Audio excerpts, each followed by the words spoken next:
महेंद्र खंडेलवाल के YouTube channel पर आप सभी का स्वागत है। आज इस वीडियो के अंदर हम आपको कार्य के प्रकार बताएंगे। तो बच्चों, कार्य के प्रकार 3 होते हैं। एक होता है धनात्मक कार्य, दूसरा होता है ऋणात्मक कार्य और तीसरा होता है शून्य कार्य। बच्चों, बोर्ड एग्जाम की दृष्टि से ये टॉपिक आपका बहुत महत्वपूर्ण है। तो कार्य के प्रकार मैंने आपको बताया है कि ये 3 प्रकार के होते हैं: धनात्मक कार्य, ऋणात्मक कार्य और शून्य कार्य। तो हम सबसे पहले धनात्मक कार्य लेते हैं। धनात्मक कार्य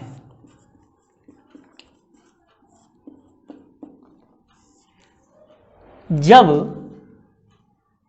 बल और विस्थापन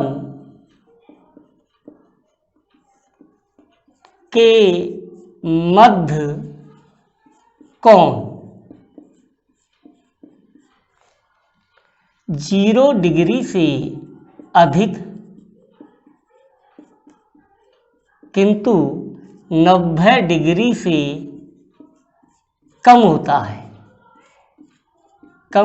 है तो धनात्मक कार्य कहलाता है। इसको हम इस प्रकार से भी बोल सकते हैं: जब किसी वस्तु पर बल लगाया जाता है, जब किसी वस्तु पर बल लगाया जाता है तो वस्तु बल की दिशा में विस्थापित होती है तो किया गया कार्य धनात्मक कार्य कहलाएगा। तो धनात्मक कार्य कहलाएगा। बल और विस्थापन के मध्य में 0 डिग्री से अधिक का हो या 90 डिग्री से कम हो तो धनात्मक कार्य कहलाता है। इसको हम ऐसे भी बोल सकते हैं कि जब बल और विस्थापन एक ही दिशा में कार्य करते हैं तो किया गया कार्य का मान धनात्मक होता है।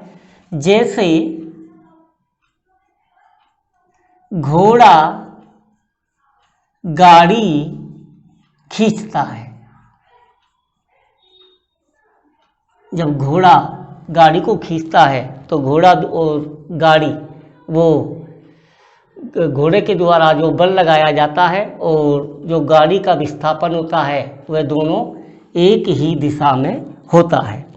दूसरी बात, जब हम किसी वस्तु को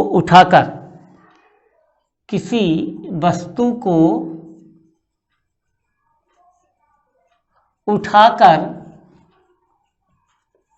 कुछ दूरी तक ले जाने में किया गया कार्य धनात्मक कार्य कहलाता है। दूसरा आता है ऋणात्मक कार्य। ऋणात्मक कार्य जब बल और विस्थापन के मध्य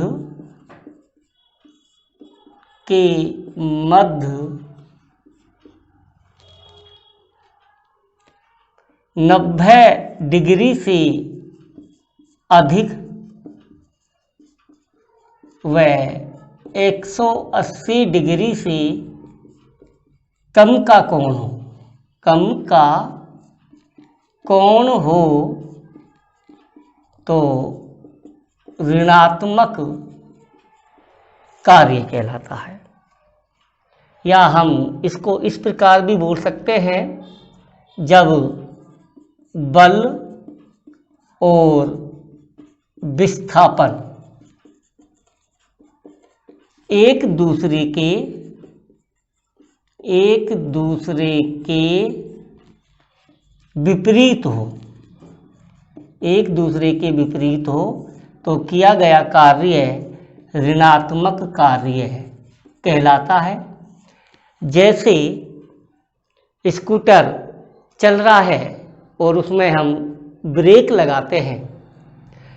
लगाते हैं तो उसमें गति के कारण घर्षण बल उत्पन्न होता है और घर्षण बल गति के विपरीत दिशा में लगता है और इसी कारण से स्कूटर कुछ दूरी पर जाकर रुक जाता है।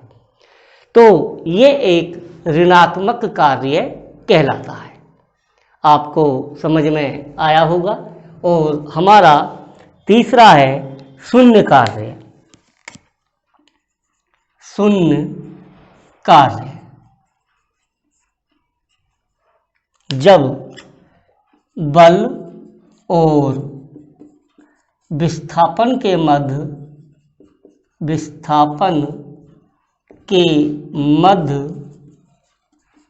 90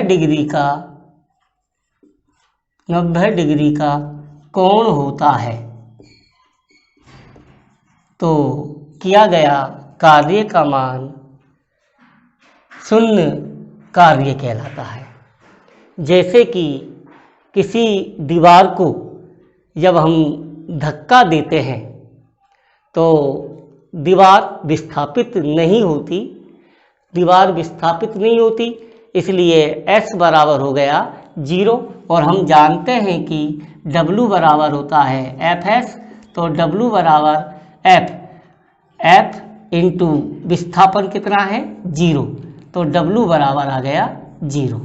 किसी दीवार को धक्का देने पर किया गया कार्य का मान शून्य होता है।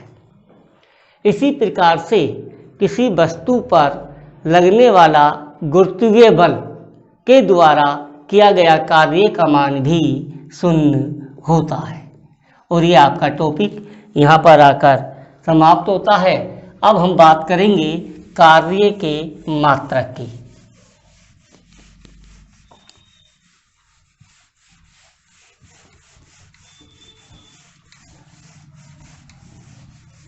बात आती है कार्य का मात्रक।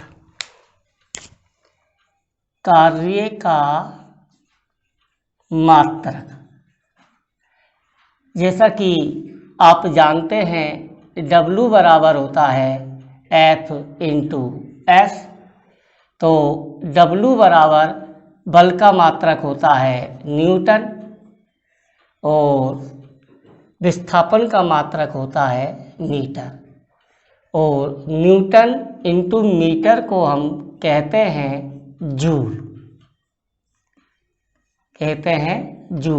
तो बच्चों, कार्य का मात्रक आया जूल।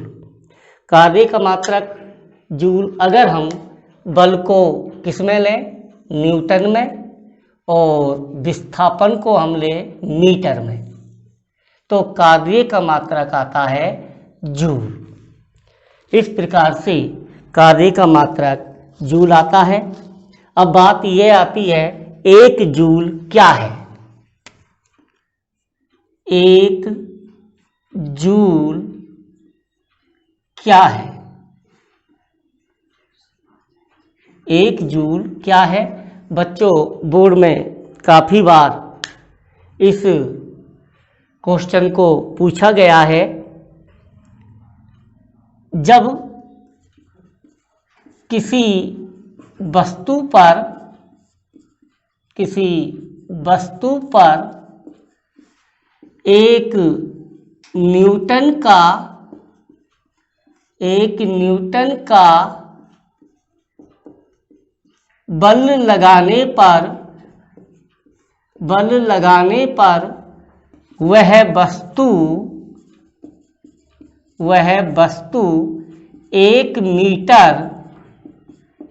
मीटर विस्थापित होती है। 1 मीटर विस्थापित होती है तो बल द्वारा किया गया कार्य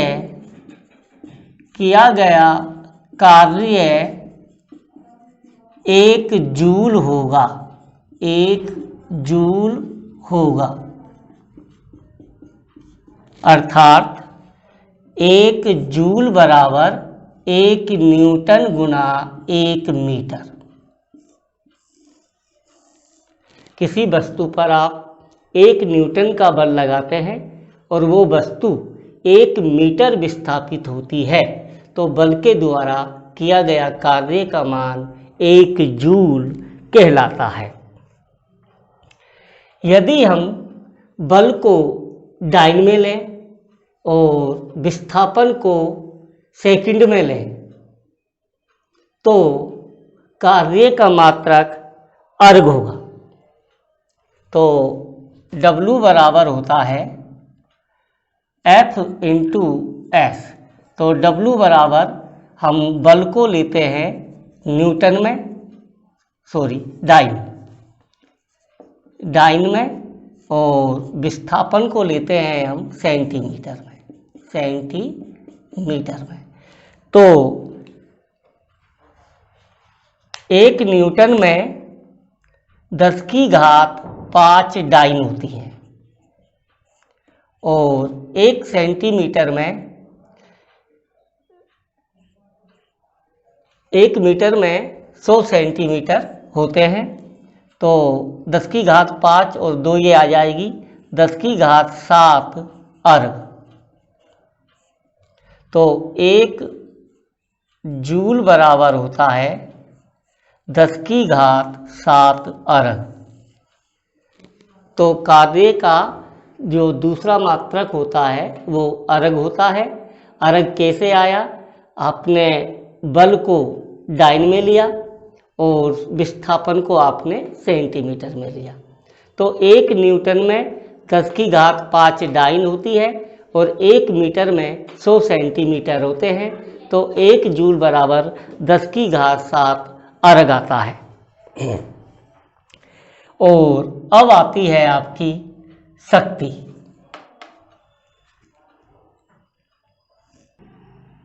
हेलो बच्चों, आगे का जो टॉपिक है वो अपना है शक्ति। शक्ति यानी कि पावर। तो शक्ति क्या है? कार्य संपन्न करने की दर को शक्ति कहते हैं। कार्य की भांति शक्ति भी एक अदिश राशि होती है। अदिश राशि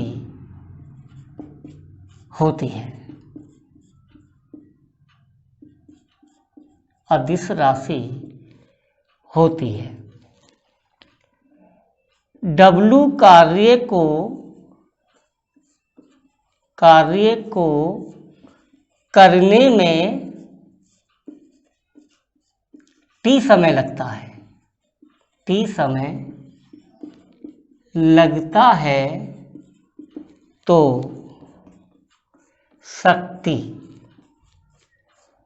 शक्ति बराबर हो जाता है,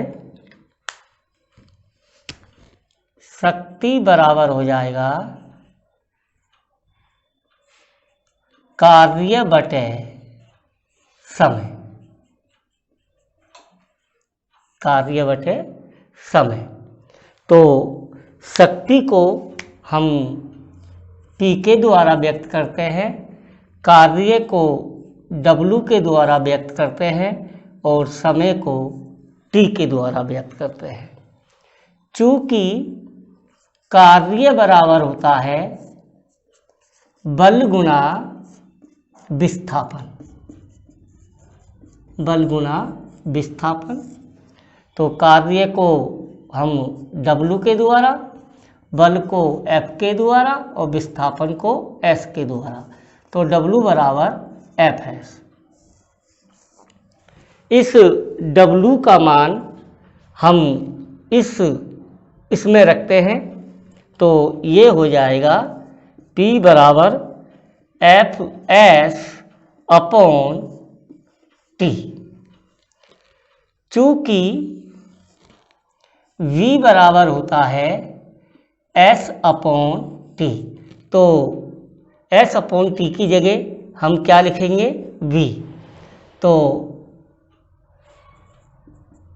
P बराबर एफ वी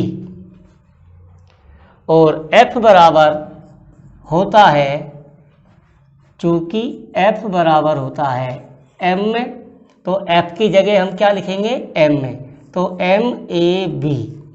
तो P बराबर हो गया मेव, यानी कि MAV। ये शक्ति का सूत्र आता है और इस पर काफ़ी बार आपसे बोर्ड के अंदर क्वेश्चन पूछे जाते हैं, इस पर न्यूमेरिकल भी आता है। तो एक बार मैं आपको दोबारा बताना चाहूँगा, शक्ति क्या है? कार्य संपन्न करने की दर को हम शक्ति कहते हैं। कार्य की भांति शक्ति एक अदिश राशि होती है और W मान के चलते हैं कि W कार्य करने में हमको T समय लगता है, तो शक्ति बराबर हो जाएगा कार्य बटे समय, यानी कि P बराबर W अपॉन T। किंतु W बराबर होता है बल गुना विस्थापन, यानी कि W बराबर Fs। इस W के मान को यहाँ पर रख देंगे तो हमारा मान आएगा P बराबर Fs अपॉन T। और हम जानते हैं कि S अपॉन T बराबर होता है B, तो S अपॉन T की जगह हम क्या लिखेंगे? B। तो P बराबर हो गया FB। चूँकि F बराबर होता है M में, ये आप पिछली क्लास में पढ़ चुके हैं, तो M में F की जगह हम क्या लिखेंगे? MA और B, तो P बराबर हो जाता है में। इसके बाद आता है शक्ति का मात्रक। शक्ति का मात्रक, शक्ति का मात्रक जैसा कि आप जानते हैं, P बराबर होता है W अपॉन T और W का मात्रक होता है जूल और समय का मात्रक होता है सेकंड। जूल बटे सेकंड को हम कहते हैं बार। ये आपका टॉपिक यहाँ पर समाप्त होता है। अब बात आती है शक्ति की अन्य मात्रक। शक्ति के अन्य मात्रक, शक्ति के अन्य मात्रक। तो शक्ति के अन्य मात्रकों में 1 किलोवाट बराबर होता है 10 की घात 3 वाट। 1 मेगावाट बराबर होता है 10 की घात 6 वाट। 1 हॉर्स पावर बराबर होता है 740 वाट। बच्चों, ये क्वेश्चन बोर्ड में काफ़ी बार पूछा जाता है कि 1 हॉर्स पावर बराबर कितने वाट के होता है, तो आपको बताना है 1 हॉर्स पावर 740 वाट के बराबर होता है। तो इसके अन्य मात्रकों में किलोवाट, मेगावाट और हॉर्स पावर। 1 किलोवाट बराबर 10 की घात 3 वाट, 1 मेगावाट बराबर 10 की घात 6, 1 हॉर्स पावर बराबर 740 वाट होते हैं। बच्चों, आशा करूँगा कि आपने मेरी वीडियो को ध्यान से देखा होगा और आपको समझ आया होगा। और आप सभी को मेरी ओर से एक बार फिर से धन्यवाद। Thank you.